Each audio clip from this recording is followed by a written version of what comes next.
Bulletin का बाकायदा आगाज करेंगे। बात करेंगे कोरोना वायरस के हवाले से। कोरोना के जानलेवा हमले जारी हैं। शहर में मोहलिक वायरस मजीद 15 जिंदगियां निकल गया। 24 घंटों के दौरान लाहौर में कोरोना के 374 नए मरीज। लाहौर में कोरोना से अब तक 1595 अमवात हो चुकी हैं। जी हाँ, शहर में कोरोना केसेस की मजमूई तादाद 67,971 तक पहुंच चुकी है। कोरोना वायरस के वार जारी हैं और कोरोना के बताया जा रहे जानलेवा हमले इस वक्त जारी हैं। शहर में मोहलिक वायरस मजीद 15 जिंदगियां निकल चुका है। 24 घंटों के दौरान लाहौर में कोरोना के 374 नए मरीज सामने आए। लाहौर में कोरोना से अब तक 1595 अमवात हो चुकी हैं, जबकि शहर में कोरोना केसेस की मजमूई तादाद 67,971 तक पहुंच चुकी है। कोरोना की जानिब से बारहा हिदायत जारी की जा रही है। शहरियों को एहतियात करने का मशवरा दिया जा रहा है। कहा जा रहा है समाजी फासला लाजमी बरकरार रखा जाए। इसके साथ साथ मास्क का भी इस्तेमाल यकीनी बनाया जाए ताकि कोरोना के जो वार है उनको कम किया जा सके, शिद्दत में कमी लाई जा सके, क्योंकि कोरोना की दूसरी लहर ज्यादा शिद्दत इख्तियार कर चुकी है। रोजाना की बुनियाद पर नए मरीज रिपोर्ट हो रहे हैं। 24 घंटों के दौरान लाहौर में कोरोना के 374 नए मरीज सामने आए हैं, जबकि लाहौर में कोरोना से अब तक 1595 अमवात भी हो चुकी हैं। शहर में कोरोना केसेस की मजमूई तादाद 67,971 तक पहुंच गई है। कोरोना वायरस की दूसरी लहर है जो कि शिद्दत इख्तियार करती जा रही है। अमवात में इजाफा होता जा रहा है। मजीद 15 जिंदगियां जाया हो चुकी हैं। और आपको बताएं कि 24 घंटों के दौरान लाहौर में कोरोना के 374 नए मरीज आ चुके हैं। लाहौर में कोरोना से अब तक 1595 अमवात हो चुकी हैं। वेंटिलेटर्स पे भी मरीज मौजूद हैं जो कि अपनी सांसें बचाने की तगदौ में लगे हुए हैं। हमारे साथ मौजूद हैं जाहिद चौधरी। जाहिद चौधरी, बताइएगा कि क्या सूरत हाल है कोरोना वायरस की। तिबी माहिरीन अब क्या मशवरा दे रहे हैं, क्योंकि दिन ब दिन इस दूसरी लहर में तशवीशनाकी आती जा रही है। जी बिल्कुल, कोरोना वायरस जो है वो हर गुजरते दिन के साथ उसकी जो शिद्दत है दूसरी लहर के दौरान वो बढ़ रही है। और गुज़श्ता 24 घंटों के दौरान भी लाहौर में कोरोना वायरस मजीद 15 कीमती जिंदगियां जो है वो निकल गया। इसके साथ साथ 374 नए मरीज जो है उनकी लाहौर में तस्दीक की गई है।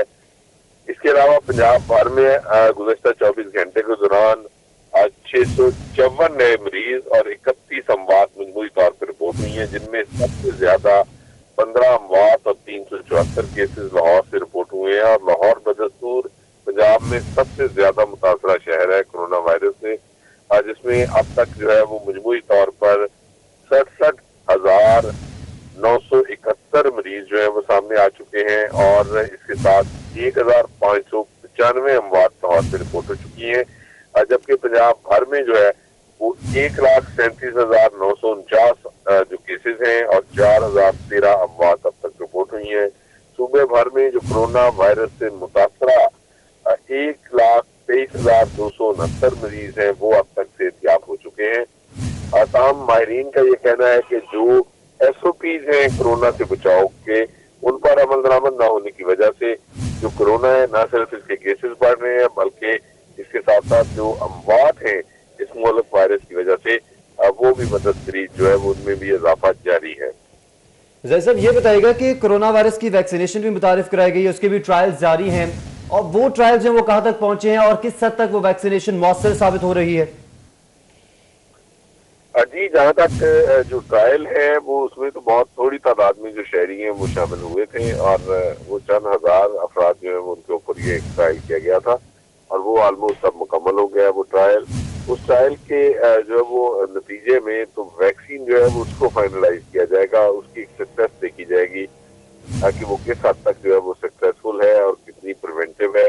और जिसके बाद ये वैक्सीन जो है वो जब तक मार्केट में अवेलेबल नहीं होती रेडीली और हर शहरी जो है वो उसकी एक्सेस तक नहीं आती, उस वक्त तक जो है वो कोरोना का जो खतरा है जो इसमें इजाफा है। जाहिद चौधरी में आगाह कर रहे थे, आपका बहुत शुक्रिया। पुलिस अफसरान ओहदे बचाने में मसरूफ है। अवाम जराइम पेशा अफराद के आगे बेबस हो चुकी है। लाहौर में ना ही क्राइम पर काबू पाया गया और ना ही अमन आमा के हालात पर काबू पाया जा सका है। साल 2020 भी अमली कारकर्दगी की बजाय कागजी कार्रवाई की नजर हो गया। अफसरान की मीटिंग्स में अवामी तहफ्फुज की बजाय जाती लड़ाइयां सामने आई हैं। इस हवाले से आपको अपडेट करें कि पुलिस अफसरान ओहदे बचाने में मसरूफ है और अवाम जराइम पेशा अफराद के आगे बेबस नजर आ रही है। हमारे साथ मौजूद हैं इरफान मलिक। इरफान मलिक सिरी फौजू भी रिपोर्ट करता रहा है और हम भी देखते रहे कि किस तरह से जुराइम की शरह में इजाफा होता गया, डकैतियों में, और किस तरह से घरों के बाहर से लोगों को फायरिंग करके कत्ल किया गया। तो पुलिस की कारकर्दगी क्यों बेहतर ना हो सकी? जी बिल्कुल, शहर में साल 2020 जो था वो शहरियों के लिए बहुत भारी गुजरा और उसमें जो डाकू और चोर जो थे वो उनकी चांदी रही। 2 अरब 25 करोड़ रुपए से ज्यादा मालियत की सिर्फ जो नुकसान हुआ वो शहरियों का सिर्फ डकैती चोरी के दौरान किया गया। इसके अलावा जो उनके साथ फ्रॉड के मुकदमात हैं वो अलग हैं, जिसमें उनके कब्जे हुए जमीनों के ऊपर उनकी मालियत अगर अंदाजा किया जाए तो ये 10 करोड़ रुपए से ज्यादा मालियत की सिर्फ लाहौर के शहरियों को नुकसान पहुंचाया गया मुल्जिमान की जानिब से। दूसरी जानिब अगर लाहौर पुलिस की कारकर्दगी की बात की जाए तो लाहौर पुलिस की कारकर्दगी रवां साल इंतहाई मायूस कुन रही और खसूसी तौर पे अगर ये हम गुज़िश्ता 4 माह के अगर हालात देखें तो सीसीपी लाहौर की जब तैनाती की गई तो उस वक्त ये कहा जा रहा था सीसीपी लाहौर की जानिब से कि उनकी जानिब से शहर के जो जराइम पेशा अफराद हैं उनको नकेल डाल दी जाएगी और लाहौर शहर की पुलिस जो है वो न्यूयॉर्क पुलिस की तर्ज के ऊपर वर्किंग करेगी। लेकिन हुआ क्या कि अगर ग्राउंड रियलिटी देखी जाए तो लाहौर में जो तमाम अफसरान हैं इनमें से मेजॉरिटी अफसरान ऐसे थे जिनको लाहौर पुलिस या पंजाब पुलिस के अंदर लाया नहीं जा रहा था क्योंकि इनकी अपनी रिप्यूट बहुत गलत थी। और जो लोग अफसरान यहाँ पे तैनात थे उनको सीसीपी लाहौर ने अपनी जाती तफ्तीश और सिर्फ इस बेस के ऊपर उनको तब्दील किया कि वो कई सालों से यहाँ पे तैनात थे और उनके साबका गवर्नमेंट के साथ जो है वो मरासम थे और इसी बिना के ऊपर उनको तब्दील किया गया। लेकिन इसमें आपको बताएं कि इन जो अफसरान तब्दील किए गए उनमें 1000 से जायद जो कांस्टेबल से लेकर डीआईजी रैंक के अफसरान थे, इनमें से बहुत से अफसरान ऐसे थे जिनकी रिप्यूट भी बहुत अच्छी थी और उनकी वर्किंग भी बहुत बेहतर थी, जिससे लाहौर में जराइम के ऊपर काबू पाया जा रहा था। लेकिन क्योंकि सीसीपी लाहौर जब आए यहाँ पे तो उन्होंने वज़ीर आज़म पाकिस्तान या वज़ीर आला पंजाब या हुकूमत को ये बताया कि तमाम अफसरान जो हैं वो साबका गवर्नमेंट के साथ इनके इल्हाक है और इसी वजह से इनको तब्दील किया जाए। और हुकूमत ने भी साबिक आईजी शुएब दस्तगीर समेत जो डीआईजीज और एसएसपीज और एसपीज समेत तमाम अफसरान के तबादले किए और उन्हें खुसूसी तौर पर पंजाब से भी बाहर किया गया। लेकिन लाहौर में जराइम जो है वो कंट्रोल ना हो पाया। अगर गुज़िश्ता 4 माह की कारकर्दगी की बात की जाए तो इस कारकर्दगी में लाहौर पुलिस की जो जहाँ पे जराइम बढ़ा वहीं पे चलान की रेशियो जो थी वो इंतहाई कम रही। चलान जो मुल्जिमान को गिरफ्तार क्यों ना किया गया और इसी वजह से क्राइम का ग्राफ जो था वो रोज बरोज बढ़ता रहा और उसके ऊपर काबू पाने के लिए कोई पॉलिसी जो है वो तश्कील ना दी गई और इसी वजह से शहर का क्राइम जो है वो रोज पर रोज बढ़ता रहा। लेकिन पुलिस अफसरान जो है वो हुकूमत को सब अच्छा की रिपोर्ट ही देते रहे। जी ठीक है, इरफान मलिक हमारे साथ ही मौजूद रहेगा। पुलिस की कारकर्दगी खासी मुतमईन दिखाई नहीं दे रही, आवाम भी परेशान है, पुलिस अफसरान ओहदे बचाने में मसरूफ हैं, आवाम जराइम पेशा अफराद के आगे बेबस है। इरफान मलिक हमारे साथ ही मौजूद रहेगा। अली साही ने इस हवाले से बात करने के लिए हमें ज्वाइन किया। अली साही बताएगा, क्राइम रेट में कमी लाने के दावे तो बहुत किए जाते हैं मगर ग्राउंड रियलिटी जो है वो यकसर मुख्तलिफ नजर आती है, क्यों है ऐसा?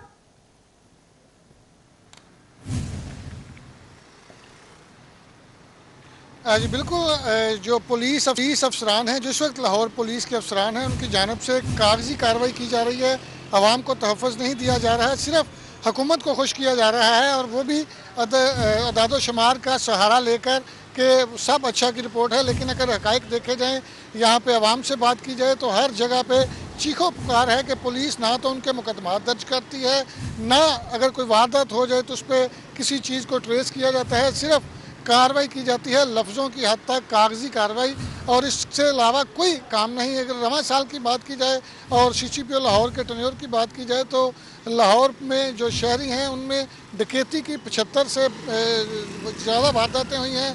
25 लोगों को डकैती मर्डर कर दिया गया है, 33 जो ब्लाइंड मर्डर हुए हैं जिनमें से मुतअद्दिद केसेस अभी तक ट्रेस नहीं हुए।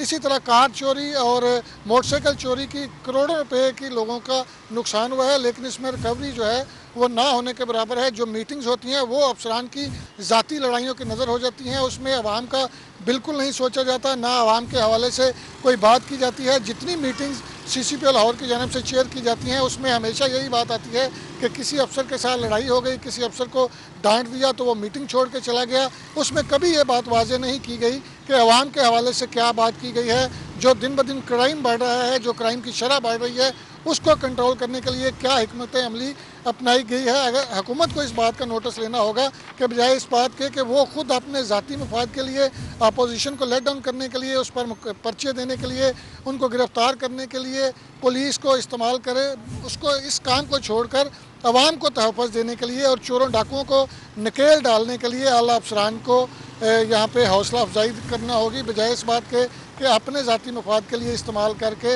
अफसरान को यहाँ पे पोस्टिंग का लालच देकर यहाँ से काम लिया जाए। सिर्फ अवाम के जो बेहतरी के लिए, चोरों डाकुओं को पकड़ने के लिए और क्राइम को कंट्रोल करने के लिए अफसरान को फोकस करना होगा और ईमानदारी से काम करने के बाद बताएगा कि जराइम की शरह में इजाफा हुआ, मगर CCPO फॉर्मूला प्रेस रिलीज तक महदूद रहा। उनकी जानिब से पुलिस रिफॉर्म्स की बात की जाती रही, लेकिन उसके बाद भी ये भी देखने में आया कि अपने ही अफसरान पर मुकदमात भी दर्ज कराए गए, उनको मुअत्तल किया जाता रहा CCPO की जानिब से।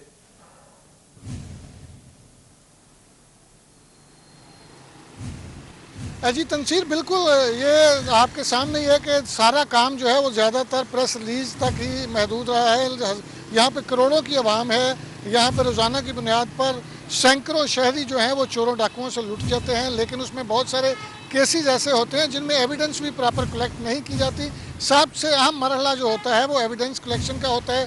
उसके बाद पुलिस की जानब से इस पर तफ्तीश क्या की गई, क्या चलान पेश किए गए। अगर इन्वेस्टिगेशन फेयर हो और मुल्ज़मान के ख़िलाफ़ प्रॉपर कार्रवाई की जाए, तो अगर उनको सज़ा बेहतर तरीके से दिलवाई जाए तो आइंदा वो इस काम से बाज आ सकते हैं। लेकिन यहाँ पे पुलिस सिर्फ कागजी कार्रवाई तक महदूद नज़र आती है।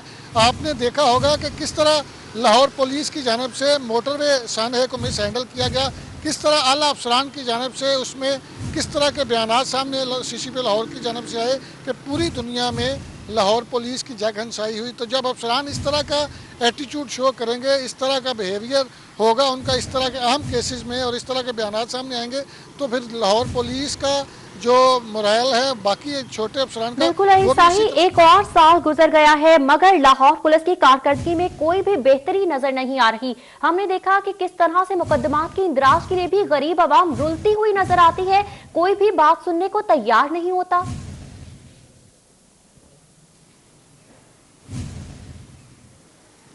जी बिल्कुल, जब भी आला अफसरान से बात की जाए कि क्राइम दिन ब दिन बढ़ रहा है, डाके, चोरियां, गाड़ी चोरी जो है वो बढ़ रही है, तो उनकी जानब से ये बहाना किया जाता है कि दिन ब दिन आबादी बढ़ रही है, FIR का अंदराज जो है वो फेयर किया जा रहा है। जहां भी एप्लीकेशन जाती है तो फौरी तौर पर मुकदमा दर्ज हो जाता है। लेकिन अगर मैं आज के हक़ाइक़ की बात करूँ तो IG पंजाब की जानब से डायरेक्शन दी गई थी 8787 की शिकायत पर। सिर्फ चूंग सर्कल में 22 ऐसे मुकदमात पिछले 3 माह से लटके हुए हैं जिन पर FIR दर्ज नहीं की गई, हालांकि IG ऑफिस की वाज़ेह डायरेक्शन उसमें मौजूद हैं।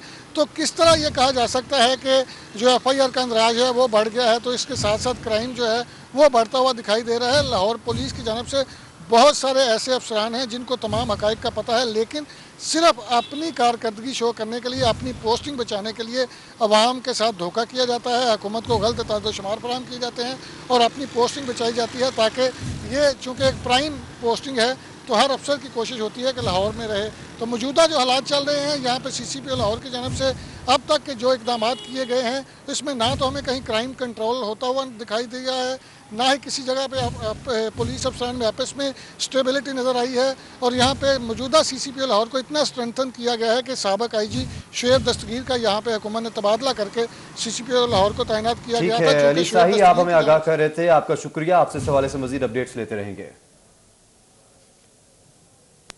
एक और साल गुजर गया मगर पुलिस की कारकर्दगी सवालिया निशान है। मजीद बात करेंगे, खबरों का सिलसिला आगे बढ़ाएंगे। एक बार फिर से आपको बताएं कि लाहौर पुलिस की आपसी चपकलें शहरियों पर भारी पड़ने लगी।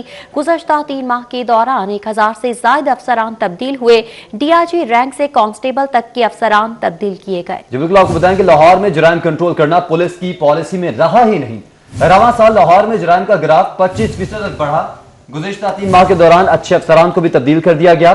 अफसरान की मीटिंग्स में अवामी तहफ़्फ़ुज़ की बजाय ज़ाती लड़ाइयां सामने आई, जिसकी वजह से शहरी बीच में पिस गए। लाहौर पुलिस की आपसी चपलिश शहरियों पर भारी पड़ी। गुज़िश्ता 3 माह के दौरान 1000 से ज्यादा अफसरान तब्दील हुए। DIG रैंक से कांस्टेबल तक के अफसरान तब्दील हुए, जबकि लाहौर में जराइम कंट्रोल करना पुलिस की पॉलिसी में न रहा। जबकि रवां साल लाहौर में जराइम का ग्राफ 25% तक बढ़ा। गुज़िश्ता 3 माह के दौरान अच्छे अफसरान को भी तब्दील कर दिया गया। अफसरान की मीटिंग्स में अवामी तहफ़्फ़ुज़ की बजाय जाती लड़ाइयां सामने आई। जी हाँ, गुज़श्ता 3 माह के दौरान आपको बताते चलें कि तकरीबन 1000 के करीब अफसरान को तब्दील किया गया। इसी पर बात करेंगे फाहद भट्टी से। फाहद भट्टी, तब्दीली पर तब्दीली की जाती रही मगर नताइज मुस्बत न आए। जी बिल्कुल, शहर में जराइम की शरह जो है वो बढ़ती जा रही है। साल का आखिरी दिन है आज, और अगर मुआवजा किया जाए कि इस साल में कितने बच्चों के साथ जो है वो ज्यादती के केसेस रिपोर्ट किए गए, तो लाहौर पुलिस की जो कारकर्दगी है उस पर भी सवालिया निशान है। 220 कम उम्र बच्चियों के साथ जो है वो ज्यादती के केसेस रिपोर्ट हुए, जिसमें 96 बच्चियों के साथ जो है वो ज्यादती की गई और एक बच्ची को ज्यादती करने के बाद जो है वो कत्ल की भेंट भी चढ़ा दिया गया। उसके अलावा 124 बच्चों के साथ जो है वो जिनसी ज्यादती के केसेस रिपोर्ट हुए और उनमें से 2 को ज्यादती करने के बाद जो है वो कत्ल कर दिया गया। उसके अलावा 350 केसेस ऐसे हैं जिसमें बच्चे और बच्चियों को जो कम उम्र हैं उनके अगवा के केसेस रिपोर्ट हुए, और अभी तक जो है इस साल में 135 केसेस में जो है वो मुल्ज़मान को गिरफ्तार किया जा चुका है। उसके अलावा 33 अफराद जो हैं वो अंधे कत्ल की वारदात में जो है वो कत्ल का शिकार हुए, और 25 अफराद जो हैं उन्हें डकैती मुज़ामत पर कत्ल किया गया, जबकि 12 ऐसे केसेस हैं जिसमें अगवा बाय तवान जो है वो भी मांगा गया। अगर लाहौर पुलिस की कारकर्दगी देखी जाए तो बिल्कुल वो मुस्बत साबित होती हुई नज़र नहीं आती। हालांकि आला अफसरान की जानिब से दावे तो बड़े किए जाते हैं कि लाहौर पुलिस में जो है वो तब्दीलियां की जा रही हैं, आला अफसरान को लाया जा रहा है, तफ्तीश का अमल बेहतर किया जा रहा है, मगर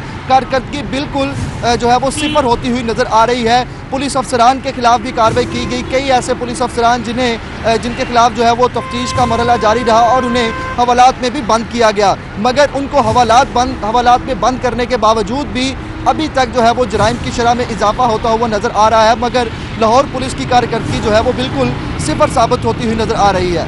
जी, कारकर्दगी सिफर नजर आ रही है। तब्दीली पर तब्दीली की गई मगर मुस्बत नताइज सामने ना सके। फाहद भट्टी हाइट कर रहे थे। इस हवाले से बहुत शुक्रिया आपका। लाहौर में लॉ एंड ऑर्डर की बिगड़ती सूरत हाल का जिम्मेदार कौन है? CCP और फॉर्मूला कहां गया?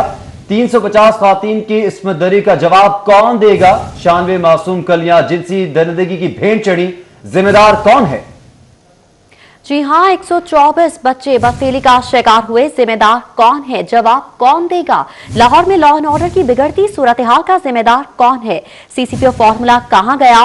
350 खवातीन की इस्मत दरी का जवाब कौन देगा? बात करेंगे अली साही से। अली साही, जवाब कौन देगा? कौन है नाकिस कारकर्दगी का जिम्मेदार?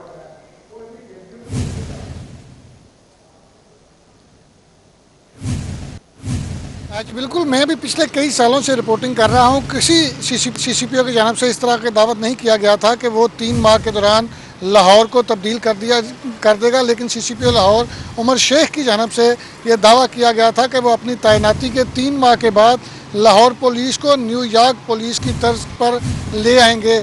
न्यूयॉर्क तर्ज पर तो ना ले के आ सके, लेकिन यहाँ पे दिन ब दिन जो लाहौर पुलिस है उसने काम करना छोड़ दिया। यहाँ पे चोरों डाकुओं का राज होने लगा, आए रोज़ शहरी लुटने लगे, डकैतियों की वारदातों में इजाफा होने लगा। अरबों रुपए अब तक जो है वो शहरियों के डाकू चोर लूट चुके हैं, लेकिन उसकी रिकवरी बिल्कुल ना होने के बराबर है। अगर किसी जगह पे पुलिस जो है वो डाकू चोरों को पकड़ भी ले तो रिकवरी बमुश्किल कई माह बाद भी आपको थोड़ी बहुत मिलती है। लेकिन जो CCPO लाहौर की जानब से दावे किए गए थे कि वो आवाम को मुकम्मल रिलीफ देंगे, पुलिस को बिल्कुल रिश्वत से पाक कर देंगे, करप्शन का यहाँ पे खात्मा होगा, तो अभी तक हमें तो ये चीज़ यहाँ पे नज़र नहीं आई। चूँकि पिछले 3 माह के जो दादो शुमार हैं जो हमारे सीनियर रिपोर्टर इरफान मलिक साहब की जानब से फराहम किए गए हैं, उनको देखा जाए तो यहाँ पे कारकर्दगी तसल्ली बख्श भी नहीं है। सिर्फ कागजी कार्रवाई है, और वो भी हुकूमत को खुश करने के लिए कि वो उनके खिलाफ जो महाजराई अपोजिशन की जानब से की जा रही है उनको दबाने के लिए पुलिस को इस्तेमाल कर रहे हैं।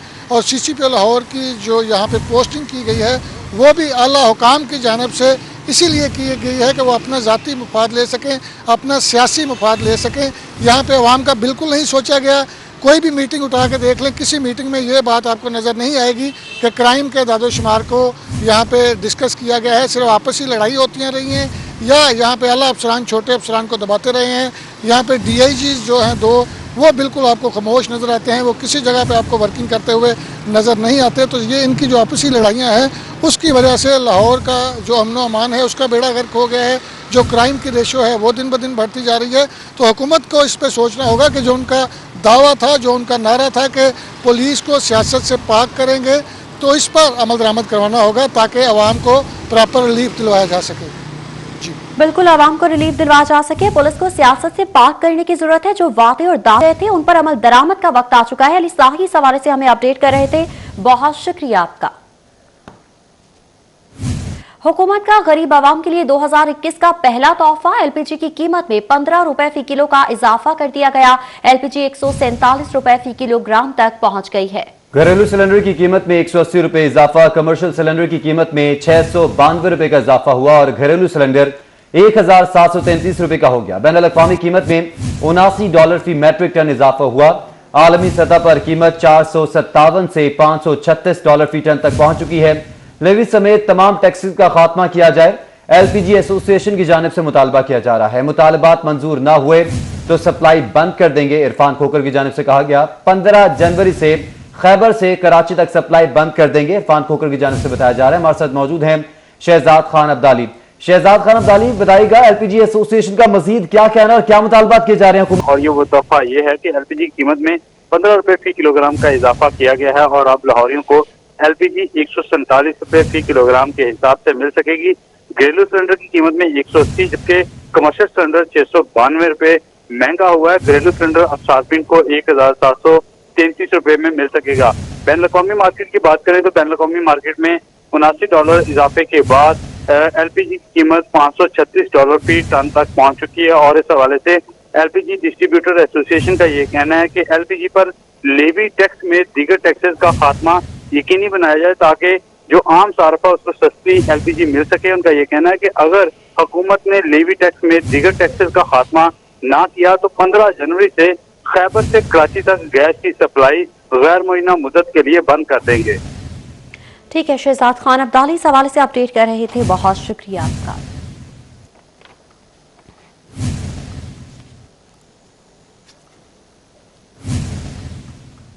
एलपीजी 147 रुपए फी किलोग्राम तक पहुंच गई है और इस हवाले से एलपीजी एसोसिएशन भी मुजाहरा कर रहे हैं। हम वापस आएंगे एक ब्रेक के बाद, हमारे साथ रहिएगा। वेलकम बैक नाज़रीन। आपको बताएं कि आमदन से ज़ाहिर अखराजात केस ख्वाजा आसिफ का 13 जनवरी तक जिस्मानी रिमांड मंजूर। ख्वाजा आसिफ को 14 जनवरी को दोबारा पेश करने का हुक्म दिया गया है। जी हाँ, पहले रावलपिंडी में भी मुझसे तफ्तीश हुई। ख्वाजा आसिफ की जानिब से अदालत को बताया गया, कहा गया वहां मुझसे कुछ ना निकाला जा सका, अब मुझे लाहौर भिजवा दिया गया है। अदालती समाअत का अहवाल जानेंगे शाहीन अतीक से। जी शाहीन, बताइएगा इस हवाले से। नैब को जो है वो रिमांड दिया। आज नैब ने ख्वाजा आसिफ को अदालत में पेश किया और अदालत से इस्तदा की कि इनका जो है वो रिमांड दिया जाए। इनसे गैर कानूनी असासे बनाने के इल्ज़ाम में जो है वो अभी तफ्तीश करनी है। अदालत में ख्वाजा आसिफ के जो वकील थे नजमुल हसन, उन्होंने अदालत को बताया कि तमाम जो दस्तावेज़ात थे वो हमने इनको फराहम जो है वो कर दी हैं और जो अदालत में भी कागजात मौजूद हैं वो भी हमने ही इनको प्रोवाइड जो है वो किए हैं। इस पर अदालत ने पूछा कि ख्वाजा जो आसिफ हैं इनके ऊपर कितना असासे बनाने का इल्ज़ाम है, जिस पर बताया गया कि इन पर 50 लाख से 81 करोड़ रुपए जो है वो इन्होंने अपने टेन्योर में जो है वो बनाए हैं और इनसे हमने इस हवाले से पूछना है। अदालत में ये भी बताया गया कि सबूत सारे जो है वो मिले, लेकिन अभी हमने उसकी तस्दीक जो है वो करनी है। इस पर अदालत को बताया गया कि इस वक्त जो इन्होंने असासे हमें बताए हैं उसमें 23 करोड़ रुपए का। शाहीन अतीक, बहुत शुक्रिया आपका। वापस आएंगे इस ब्रेक, हमारे साथ रहिए। Welcome back. Pakistan bar council के इंतखाबात, राजनपुर से मेंबर पंजाब बार मोहम्मद अख्तर झोर ने वोट कास्ट कर दिया। सरगोधा से मेंबर पंजाब बार मियां कदीर जालिम ने भी वोट कास्ट कर दिया है। मजीद जान लेते हैं मलिक अशरफ से। जी मलिक अशरफ, बताइएगा। जी, पाकिस्तान बार कौंसिल के इंतखाबात के लिए पोलिंग का अमल जारी है और एडवोकेट जनरल पंजाब में ऑफिस में इस वक्त सुबह भर के जो मेंबरान पंजाब बार कौंसिल हैं वो अपना हक़ रादही इस्तेमाल कर रहे हैं। इसी वाले से ये बताते चलें कि पंजाब बार कौंसिल के 75 मेंबरान हैं जिन्होंने 11 उम्मीदवारों को कामयाब करना है। इसी वाले से हमारे साथ मौजूद हैं मेंबर पाकिस्तान बार कौंसिल के लिए उम्मीदवार हैं, आज़म नज़ीर ताड़ा और हफीज़ुर रहमान चौधरी, उनसे बात करेंगे। आप चेयरमैन एग्जीक्यूटिव कमेटी पाकिस्तान बार भी रहे हैं और मुख्तलिफ ओहदों में रहे हैं, क्या कहेंगे पाकिस्तान बार कौंसिल के इंतखाबात जो हैं वो सियासी सतह पे और वकला की सतह पे इनके क्या असरात मुरतब? देखिए, ये वकला तंजीमों में मदर इंस्टीट्यूशन है, सबसे बड़ी बॉडी है, इसे हम एपिक्स बॉडी कहते हैं और इसका बड़ा रोल है वकला की सियासत में, वकालत के पेशे में एज अ रेगुलेटर। और हमेशा से ये इंतखाबात बहुत इम्पॉर्टेंट रहे हैं, हमेशा से लोगों ने इसको पूरी सीरियसनेस के साथ लिया है। और आप ख़ुद अंदाज़ा लगा लें कि जहाँ पे इलेक्टोरेट जो है टोटल 75 बंदों का हो, वहाँ पे 11 सीट्स निकलनी हो, 6.26% आपने वो 626 पॉइंट के साथ आपने इलेक्ट होना है, तो वो कितना इंटरेस्टिंग इलेक्शन हो जाता है। पाकिस्तान बार काउंसिल कई तरह के इश्यूज़ हैं जिनको डील करती है, मल्टीपल फंक्शंस हैं जो वो अदा करते हैं और इवन मुल्की सियासत में भी इसका बड़ा रोल है पाकिस्तान बार काउंसिल की पॉलिसी। अच्छा, मुझे ये बताएं ताड़ साहब के आपके बारे में ये कहते हैं कि आप वकला की जी मलिक अशरफ, बहुत शुक्रिया आपका। न्यूज स्टूडियो से देखते रहिए सिरी 42।